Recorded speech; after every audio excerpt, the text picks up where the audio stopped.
asambleísta Fernando Bustamante.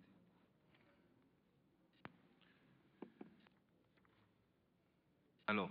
Bueno, muchas gracias, señor presidente. Asambleístas, colegas, quisiera hacer algunos comentarios. Tengo algunas pequeñas observaciones técnicas sobre el proyecto que está a nuestra consideración. Pero sí quisiera señalar un par de temas más en el orden filosófico respecto al tema de la repetición. Yo creo que este proyecto surge del escándalo, el escándalo moral, que significa que en varias instancias, creo en un estudio preliminar alrededor de 20, el Estado ecuatoriano ha debido pagar indemnizaciones por hechos en donde su culpa o responsabilidad ha sido clamorosa. El caso Tibi, el caso Restrepo, el caso Benavides, por citar solo algunos. Y donde los actores, los agentes que cometieron las violaciones de los derechos, realmente no respondieron de esa forma. No es solamente un problema del daño. Muchas veces nosotros aquí hablamos del daño al Estado. El problema no es el daño al Estado. El problema es doble. Es el daño a los ciudadanos, a los contribuyentes, y la injusticia que implica que estos tengan que asumir la responsabilidad por actos dolosos o culposos graves de terceros.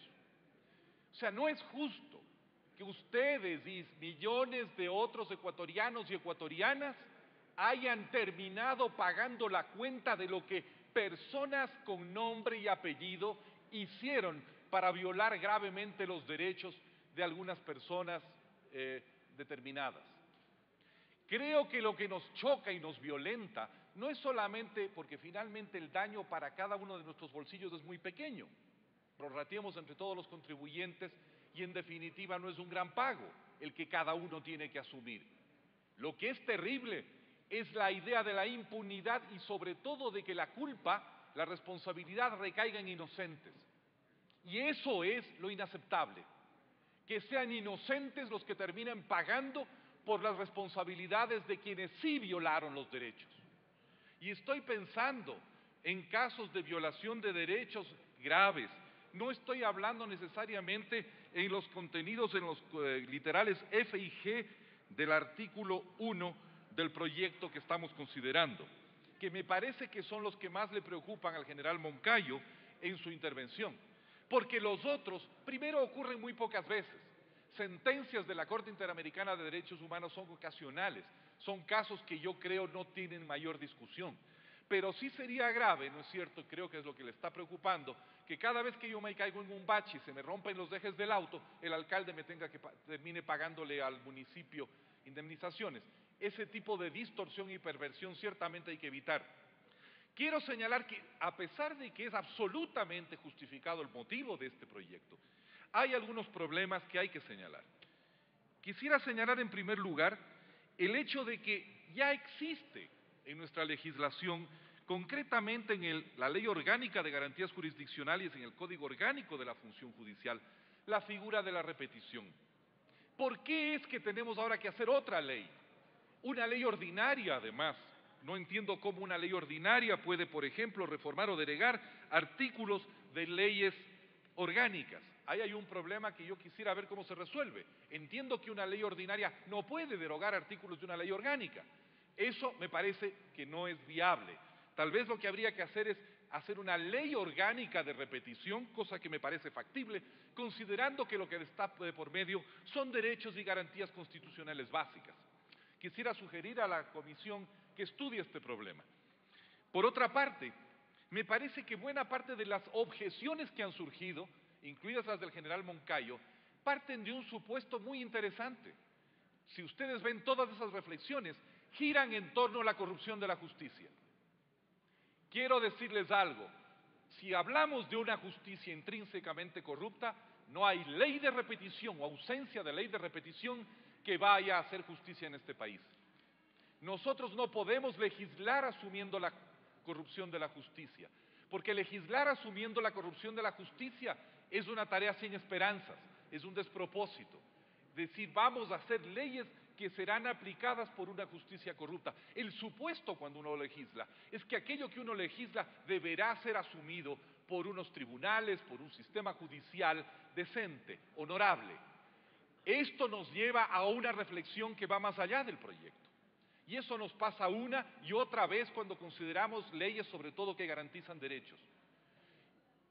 El hecho es que no hay ejercicio legislativo que tenga esperanzas, como fue también y sin esperanzas que la figura de la reelección, alguien recapitulaba, está desde el año 67 y podrá seguir estando, porque si no tenemos una justicia honorable y eficiente, ciertamente este ejercicio, como todos los otros y los que vendrán después, serán inútiles y generarán probablemente resultados perversos, como ya hemos visto en el caso, por ejemplo, de la caducidad de la prisión preventiva, en que nos hemos ido de una figura jurídica a otra a lo largo del tiempo, siempre con resultados perversos. Si lo que necesitamos es discutir el tema de la justicia, esa es otra discusión, que está además en la cancha de la opinión pública. Pero sí creo que tenemos que legislar asumiendo honorabilidad. Ciertamente estoy de acuerdo en que hay que pulir algunos párrafos en donde se pueden deslizar condiciones que podrían hacer imposible la gestión pública, absolutamente imposible. O sea, si es que todo funcionario va a estar sometido a la posibilidad inminente de un juicio de repetición por cualquier daño que sufra cualquier particular, ciertamente nadie querrá asumir la función pública y con toda razón.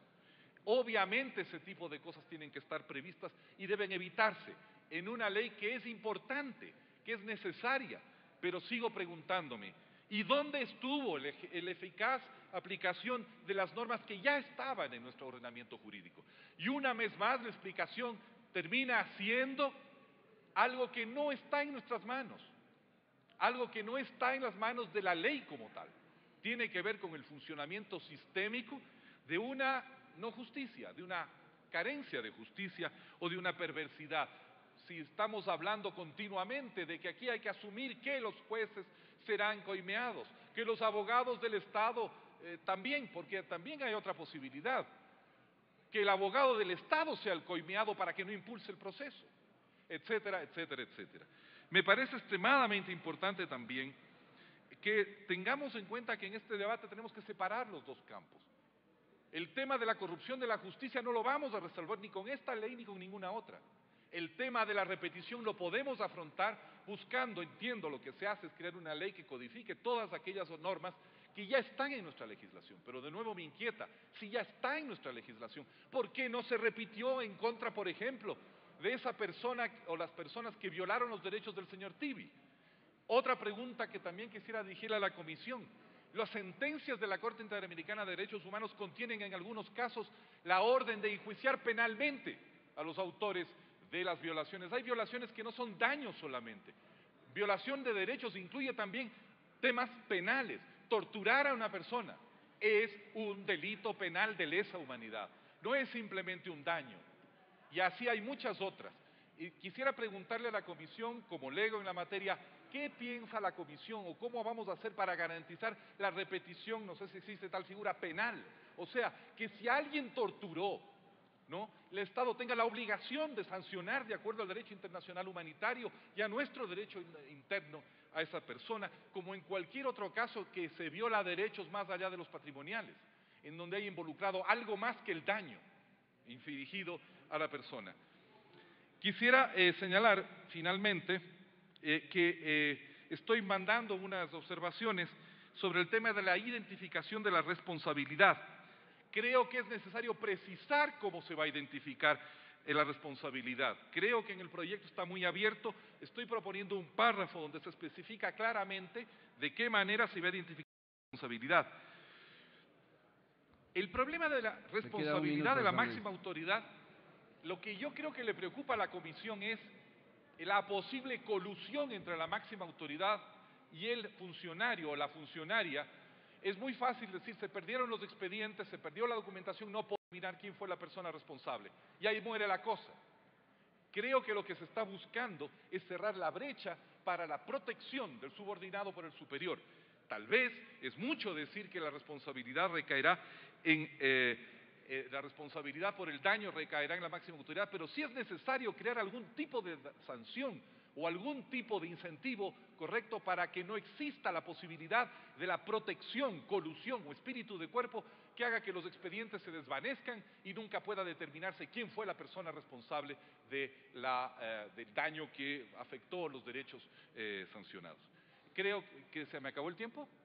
Sí, muchas gracias, señor presidente. Gracias, estimados colegas.